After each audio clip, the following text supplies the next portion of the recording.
Bem-vindos a mais um episódio do Mundo Senai Experience, um programa que vai te mostrar as oportunidades de carreira na indústria. É isso, Tainá? Isso mesmo, Fabiano. Bora para mais uma jornada de conhecimento com os nossos convidados e com você aí de casa. Bora? Bora! Vem com a gente!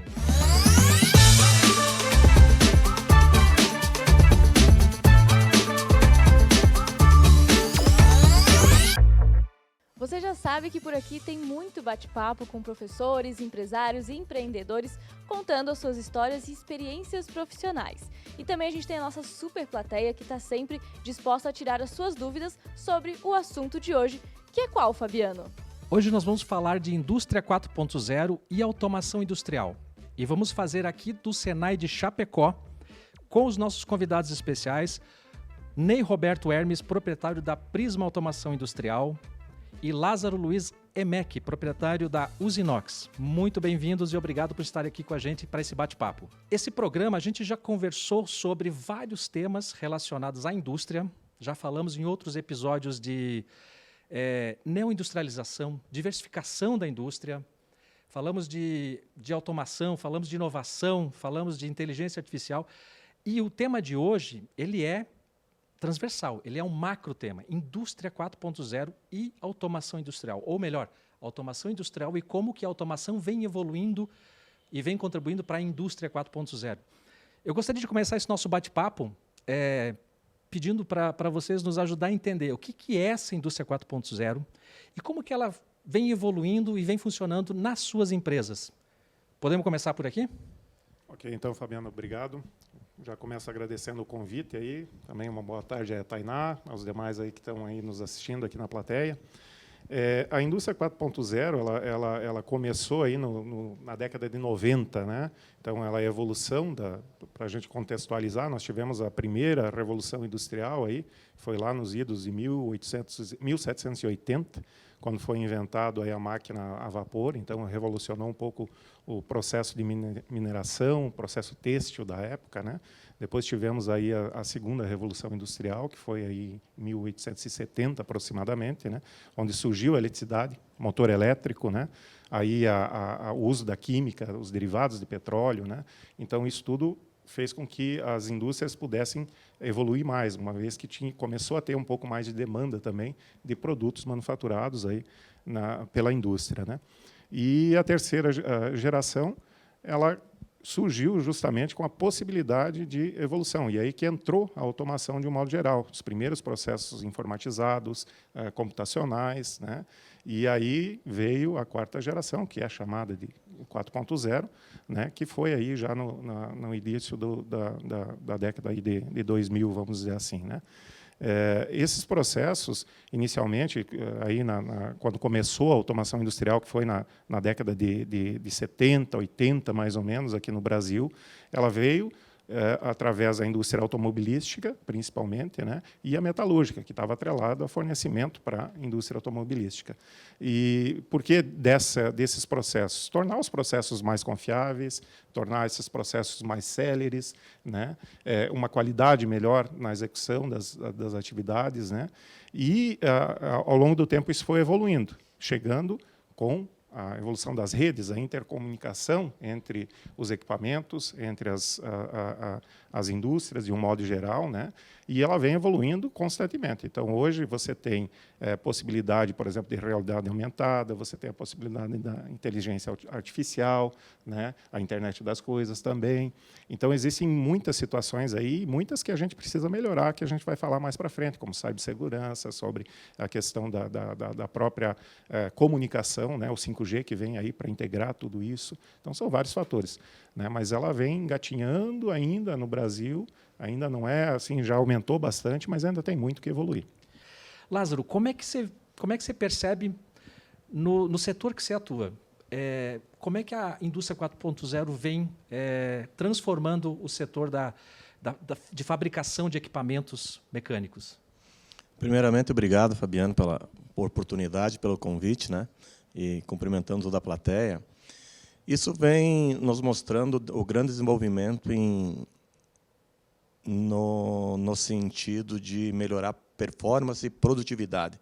A confiabilidade dos processos hoje e o resultado industrial é muito atrelado à inovação tecnológica de toda essa parte de automação, né? Então, a gente, trabalhando com melhoramento de processos e sincronia com os equipamentos, a gente consegue atingir um resultado positivo financeiro das indústrias, né, e melhorando processos, né? A indústria 4.0, ela vem afetando todos os setores. Eu diria que não só da indústria, mas a transformação digital ela vem afetando todos os setores da sociedade. Dentro das áreas que vocês vêm atuando, quais são as principais tecnologias que elas já vêm se consolidando e quais seriam as próximas que estariam se consolidando no futuro mais próximo? Hoje, como você falou, esse movimento, né, ele é escalonado. Então, conforme vai surgindo as demandas, a gente vai se aprimorando, né, as tecnologias vão se aprimorando e sendo implementadas. E também pela necessidade. Essa questão, por exemplo, que foi comentado agora há pouco sobre a eficiência, a eficácia, a melhoria, né, dos processos, na segunda a Revolução Industrial ali, também se começou o processo de comunicação, ou seja, foi criado o telégrafo, né, o telefone, e aí, a partir disso, começou. Na terceira, por exemplo, eu citei a questão das redes industriais também de comunicação, né? E hoje a gente precisa integrar tudo isso, né?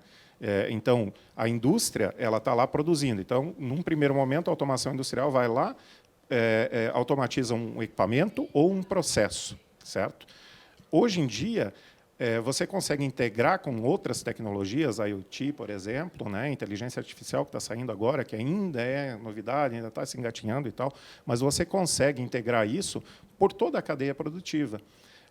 Hoje, por exemplo, eu não vou citar aqui nome de fabricante, mas vamos imaginar assim, eu quero fazer o pedido de um hardware de um fabricante específico.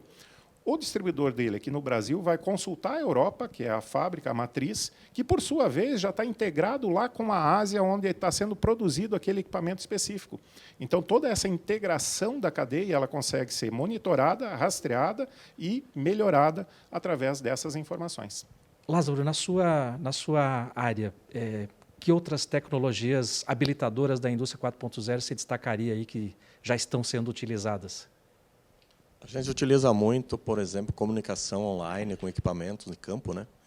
Porque a mão de obra especializada é um dos desafios que a gente tem na indústria hoje. E é por isso que ainda tem muita possibilidade, muita oportunidade de trabalho nesse segmento, né? Então, isso está permitindo a gente ter comunicação com o cliente do outro lado do país, em tempo real, né? Monitorando equipamentos, fazendo ajustes técnicos, né? De linhas de produção. Você falou do desafio, né, de pessoas preparadas, capacitadas. Você poderia explicar um pouco mais o que a sua empresa faz e de que profissionais ela precisa? Hoje, a Usinox, nós trabalhamos com equipamentos para processamentos de proteína animal, né? Na parte de embalagem, a gente procurou se especializar nesse departamento, nesse setor da indústria, né? Porque tudo que é produzido precisa ser embalado, e embalagem tem que ser com qualidade. Isso a gente vê a tendência do mercado aí nos últimos 15 anos, que a gente vem acompanhando, a evolução dos polímeros que são utilizados nas embalagens, e o equipamento tem que se adequar e desenvolver o trabalho da melhor forma possível, com perfeição, né? Porque por trás de uma linha de embalagem tem uma linha de produção que está produzindo e, no final, precisa ser finalizada a produção, né?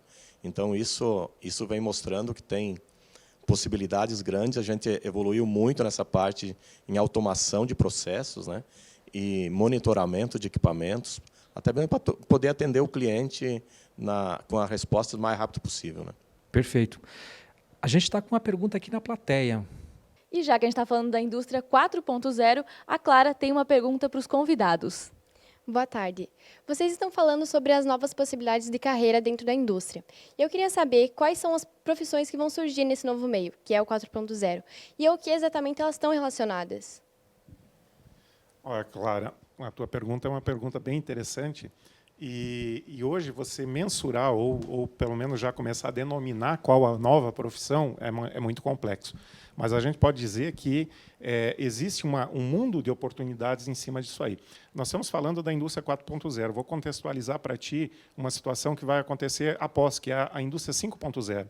Na 5.0, o processo vai ser humanizado novamente, ou seja, vai ser inserido de novo o humano no contexto das coisas. Ou seja, você está com todo o teu processo automatizado, os teus equipamentos trabalhando, perfeito e tal, mas falta algumas competências e habilidades que só o ser humano tem, que é a capacidade de senso crítico, a capacidade, às vezes, de uma previsão um pouco diferente daquilo que o equipamento consegue fazer em termos de dados estatísticos, né? Tem a questão da cibersegurança, por exemplo, que a gente precisa evoluir muito, né? Então, daqui a pouco podem surgir aí N oportunidades em cima disso. O próprio desenvolvimento de novos produtos, de novas tecnologias, ou seja, o ser humano precisa estar ali inspirado, criando, vendo, adiantando algumas coisas, né? E esse adiantar das coisas, de novas tecnologias, é que faz surgir essas novas profissões. Bacana. A gente está falando de profissões, estamos falando de tecnologias. Lázaro, eu queria aproveitar e pegar esse gancho e te perguntar como é que você enxerga os benefícios da automação. Primeiro, a gente já está falando de eficiência, de mais segurança. Então, se você puder nos explicar um pouco mais, com exemplos, o que a automação está fornecendo, né, de benefícios, e quais são os grandes desafios para que a gente evolua do 3.0 para o 4.0, ou seja, para além da automação, quais são os desafios para nós agregarmos as novas tecnologias habilitadoras aos processos, aos produtos que você desenvolve? Um grande desafio aí, agora a gente já vou falar um pouquinho do tempo agora, bem próximo, né? Um grande desafio aí que teve muita possibilidade de trabalho e desafios, foi no período da pandemia, né? Isso mostrou para nós que as possibilidades de negócios, surgiram muitas possibilidades baseadas em automação de processos, né? E isso fez com que a estruturação das empresas, da empresa, também se preocupasse com isso, para poder atender os clientes com a resposta mais rápida possível, né? E nesse meio, tudo isso, né, surgiu várias novas possibilidades de profissões também, que o Ney falou, operadores, programadores, no sentido assim, que tem uma visão do entendimento do processo industrial. Porque hoje a gente fala muito em desenvolvimento, né, mas a gente tem uma deficiência também em esse pessoal fazer o caminho inverso, conhecer o processo e ter um entendimento por que é que está sendo feito aquela tarefa, desenvolver esse software dessa maneira, né? Ney, nós estamos falando de desenvolvimento, de conhecer processos, de evoluir processos. Nós estamos falando, em última instância, em inovação, evolução. Nós estamos evoluindo o processo, tornando ele mais eficiente, mais seguro, mais barato, mais sustentável. Como é que você enxerga os desafios da inovação no setor que você atua, na automação? O grande desafio ainda está no ser humano, eu vejo, né? Porque eu me formei no Senai, sou aluno do Senai, né? E em 1985 eu fiz o meu primeiro curso aqui, que foi tornearia mecânica. E depois eu voltei para o Senai, fui trabalhar na indústria mecânica, achei que não era aquilo que eu queria, voltei para o Senai fazer elétrica, né? Então saí daqui em 87 novamente na área elétrica e aí eu vim galgando esse caminho aí nessa área desde 1987. Mas a gente sai daqui do Senai, por exemplo, ou de qualquer instituição de ensino profissionalizante, com uma bagagem de conhecimento, né, e com uma perspectiva de como vai ser a nossa vida profissional. Mas quando você chega na indústria, você se depara com uma realidade um pouquinho diferente, né? Os times são diferentes, as urgências, as necessidades, os desafios, né? Aqui você tinha teus colegas, você tinha os professores para te ajudar lá. Lá você vai ter os colegas também, mas muitas das vezes você precisa transpirar sozinho. Você não pode esperar que alguém te pegue pela mão e vá fazer. Então, assim, o desafio da inovação hoje é o profissional se manter atualizado, porque as tecnologias elas vão caminhando muito rápido. rapidamente. E a gente precisa estar correndo atrás, se atualizando e tal. Conhecendo o processo, como o Lázaro comentou, fica muito mais fácil você desenvolver um produto ou uma entrega para o teu cliente, né, baseado naquilo que tem de novo no mercado. Se você está desatualizado, o que você vai oferecer para o teu cliente? Aquilo que está na tua zona de conforto. E o teu cliente não vai receber inovação, na verdade. Ele vai receber já algo ultrapassado.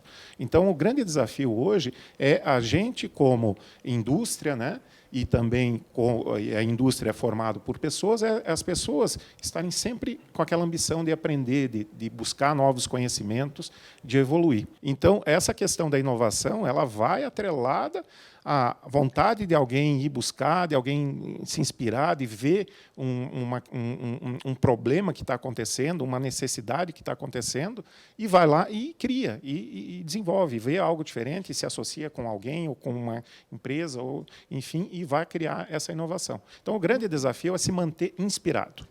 Legal, Ney, você falar disso, de atualização constante para a inovação já na escola. E por falar nisso, a Tainá tem um convidado aqui na plateia que vai trazer um exemplo de um projeto muito bacana que fala exatamente disso, inovação e atualização constante. Isso mesmo, a gente está aqui com um convidado que tem uma empresa baseada na inovação. Conta mais para a gente, Luiz. Bom, me chamo Luiz, sou diretor de tecnologia da Nelcom. E a Nelcom é uma empresa chapecoense. Ela começou com um problema da indústria alimentícia, que tinha problemas em entregar o produto com qualidade para o consumidor final. Então, investia muito em processos internos, em linha de produção, mas que, mesmo assim, os produtos tinham um problema lá na mesa de casa. E eles foram olhar que tinha uma lacuna entre sair da fábrica e chegar no consumidor final, que era o transporte. E aí nasce a Nelcom, então, criando soluções voltadas para o transporte e logística, onde o carro-chefe hoje do produto que tem no mercado é o controle de temperatura no transporte refrigerado. Então, todos os produtos perecíveis, no momento do transporte, eles passam por um monitoramento ativo e que possibilita também a atuação remota dos sistemas de refrigeração. Então, isso se dá hoje com um caminhão que está carregando lá no Chile, o operador que pode estar na central, no gerenciamento de risco em São Paulo, consegue fazer toda a configuração do sistema de refrigeração e garantindo que o produto chegue na qualidade desejada para consumo. E você tem uma história com o Senai, né? Explica melhor. Perfeito. Hoje a empresa ela foi fundada por 2 sócios que tiveram suas origens no Senai. Eu entrei depois no negócio, mas também tive uma trajetória aqui dentro. Comecei pelo ensino médio, passei pelo ensino técnico, participei da Olimpíada do Conhecimento, depois virou Seletiva World Skills, e aí nesse processo eu conheci um dos sócios que acabou me chamando também para o negócio, entrei como sócio e hoje estou ajudando a construir o negócio cada vez mais.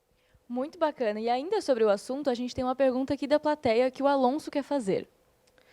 Tudo bem com os senhores? Tudo certo?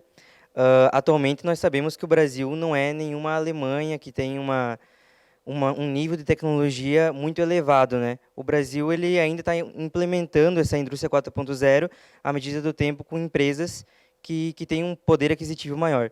Com base nisso, a minha pergunta para vocês, para os senhores, é o seguinte: quais seriam os próximos passos para as indústrias, para as pequenas e médias, até mesmo as próprias indústrias que os senhores gerenciam, quais seriam esses passos para implementar cada vez mais a indústria 4.0?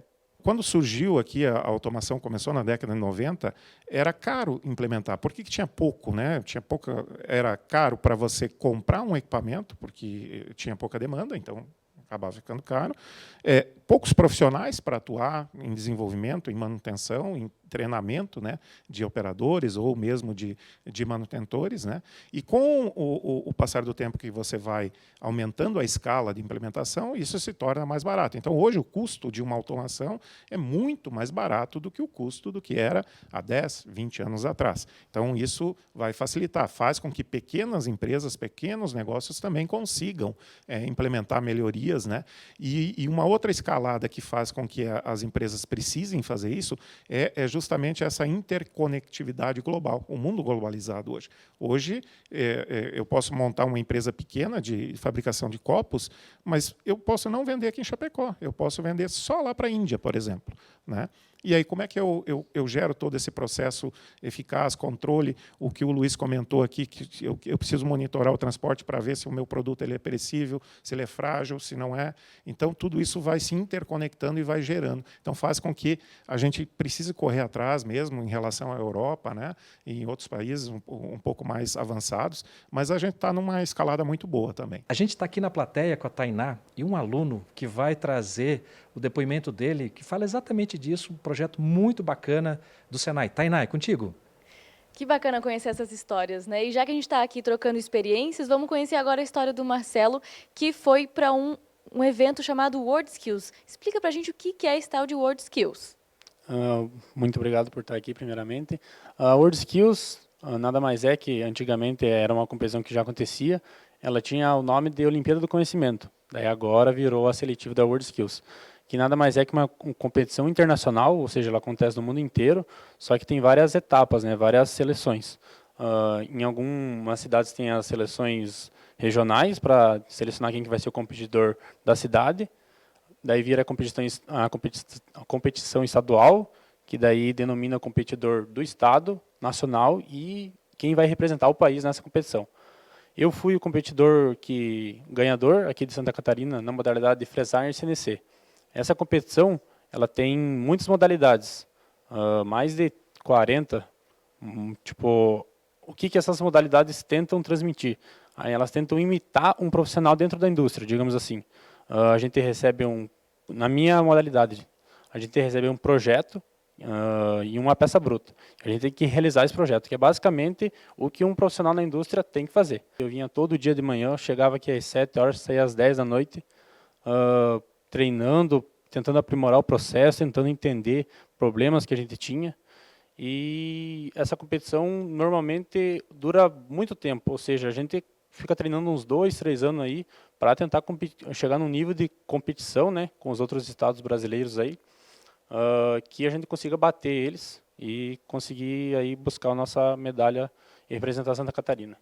E vocês conseguiram, né? Foram os melhores do estado. E aí, qual que você acha que foi o diferencial do projeto de vocês para conseguir essa colocação? Eu acho que o diferencial, no caso, como todo mundo recebe o mesmo projeto e todos os equipamentos têm algumas diferenças, né? Mas o que muda realmente é o competidor.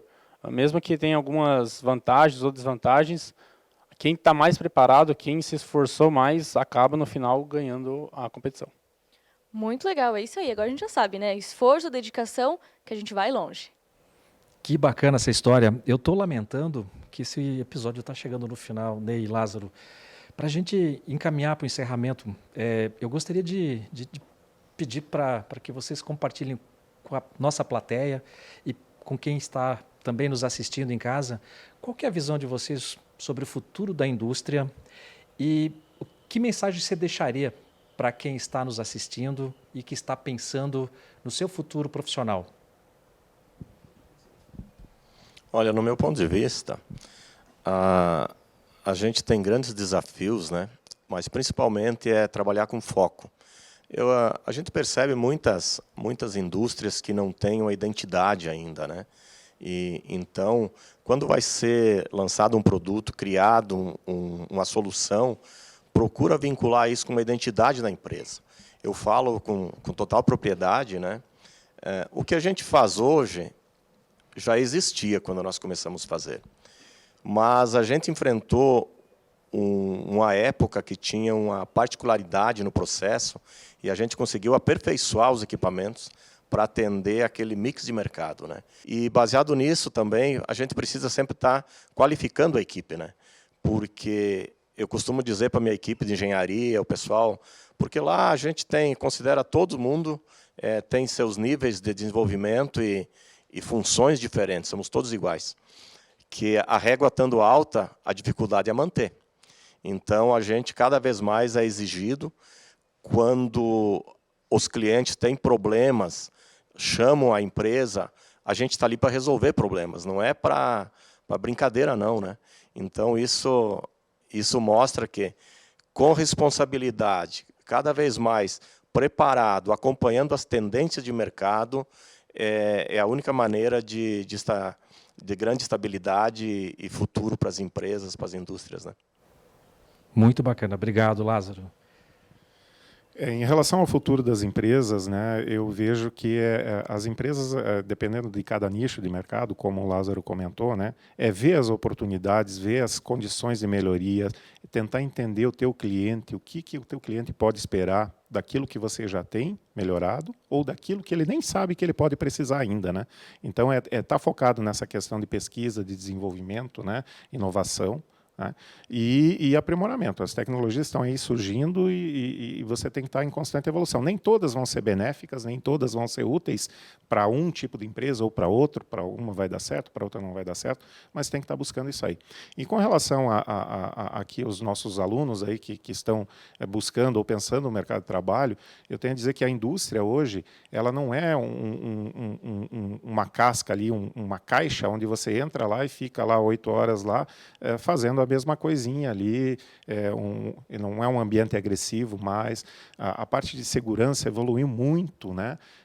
Nessa trajetória toda, junto com a automação, veio a segurança dos processos também, então é muito seguro trabalhar na indústria, é desafiador para aquelas pessoas que, como eu comentei, buscam se aprimorar, buscam evoluir, né? E é lógico, essa busca pelo aprimoramento, pelo conhecimento, quanto mais cedo ela acontecer, melhor é, mas você não pode dar um prazo muito curto, porque hoje, em função até da globalização e a automação, tudo parece que é urgente, tem que ser rápido e tal, mas esse processo de você se tornar um profissional reconhecido, um profissional que realmente consegue agregar no mercado de trabalho ou consegue se satisfazer internamente com aquilo que produz, ele não é um processo rápido, ele é um processo demorado. A gente teve vários exemplos aqui muito bacanas de histórias de empresários que saíram aqui dentro do Senai. Então, se você ficou interessado em ingressar na indústria relacionada à automação ou fabricação de máquinas, acesse o QR Code que está aí na tela, que vai te direcionar para a página de cursos do Senai, para você conhecer mais sobre essas áreas e várias outras que o Senai oferece. Que bacana. Nosso episódio de hoje, infelizmente, está chegando ao fim. Temos muito mais assunto. Eu quero agradecer a participação de vocês, convidados da plateia. Plateia, muito obrigado por terem participado. E lembrando que para rever esse e os outros episódios do Mundo Senai Experience, você pode acessar o nosso YouTube e mandar para os seus amigos que também querem ingressar numa carreira promissora na indústria catarinense. Este episódio terminou, mas dê uma espiada no que a gente preparou para você para a semana que vem. O legal desse mercado é que você consegue entrar nele e mudar de área a hora que você quiser, o momento que você quiser e aprender diversas habilidades que te dão essa flexibilidade, né?